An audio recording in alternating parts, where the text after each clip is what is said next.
இதுவரைக்கும் நீங்கள் ஒரு வேரியபிளுக்கு நம்பர் அசைன் பண்ணி பார்த்துருப்பீங்க, ஸ்ட்ரிங் அசைன் பண்ணி பார்த்துருப்பீங்க. ஆனால் இந்த வீடியோவில் நம்ம printf அப்படின்ற ஃபங்க்ஷனையே ஒரு வேரியபிளுக்கு அசைன் பண்ணி பார்க்க போகிறோம்.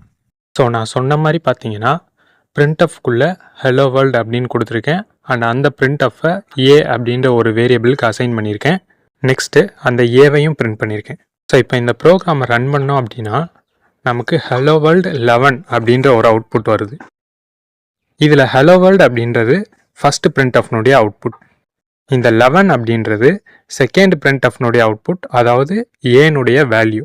ஸோ எதனால் 11 அப்படின்னு கேட்டிங்கன்னா printf அப்படின்ற ஃபங்க்ஷன் எப்பயுமே அதுக்குள்ளே கொடுத்துருக்கக்கூடிய ஸ்ட்ரிங்கினுடைய நம்பர் ஆஃப் கேரக்டர்ஸை ரிட்டர்ன் பண்ணும். ஸோ இந்த இடத்துல hello worldல மொத்தம் 11 கேரக்டர்ஸ் அப்படின்றனால அந்த 11 அப்படின்ற வேல்யூ ஏல போய் ஸ்டோர் ஆயிடுச்சு.